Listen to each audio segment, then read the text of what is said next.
বুধবার তৃতীয়া সকাল থেকেই কলকাতা সহ দক্ষিণবঙ্গের বেশ কিছু জেলায় রোদ উঠেছে। আকাশ ঝকঝকে না হলেও ভারী বৃষ্টি তেমন হয়নি।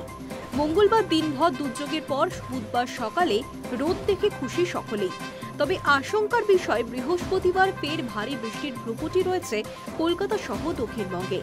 আলিপুর আবহাওয়া অফিস জানাচ্ছে, নতুন করে নিম্নচাপ তৈরি হবে। শনিবার থেকে বৃষ্টির পরিমাণ বাড়বে, সঙ্গে বজ্রবিদ্যুৎ ও ঝোড়ো হাওয়াও বইতে পারে। ফলে সব মিলিয়ে দুর্যোগের মেঘ এখনই কাটছে না।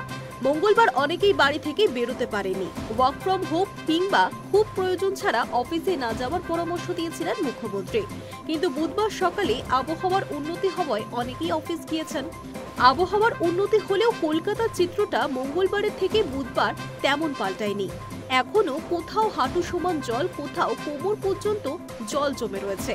24 ঘন্টা কেটে গেলেও নামেনি এতটুকু। কলকাতার আনন্দপালিত রোডে জল রয়েছে অনেকটাই। একই অবস্থা সিআইটি রোডের একটা বড় অংশেও। জল এড়িয়ে রাস্তার এক পাশ দিয়ে চলছে গাড়ি ও বাস। এখন তেমন সমস্যা না হলেও অফিস টাইম শুরু হলে যানজটের আশঙ্কা করা হচ্ছে। স্থানীয়রা বলছেন, জল দিয়ে হাঁটতে হচ্ছে। কাল যা ছিল, বুধবার অনেকটাই কমেছে। সকলের ভরসা এখন রিকশায়। সময় যত গড়াবে জল নামবে বলে মনে করছেন পুর আধিকারিকেরা, কিন্তু কতক্ষণে নামবে তা স্পষ্ট নয়। আলিপুর আবহাওয়া দপ্তর জানাচ্ছে, বৃহস্পতিবার থেকে একাধিক জেলায় ভারী বৃষ্টি হবে। শনিবার থেকে বজ্রবিদ্যুৎ সহ বৃষ্টি। তালিকায় রয়েছে কলকাতাও। চিন্তায় পুজো উদ্যোক্তা ও ব্যবসায়ীরা। মঙ্গলবার ভিআইপি বাজার, টেকোর পার্ক সহ বাইপাসে প্রায় সব কলোনিতেই প্রায় জল জমেছিল। বেশিরভাগ এলাকায় জল নেমে গেলেও অনেক জায়গায় এখনো জল জমা রয়েছে।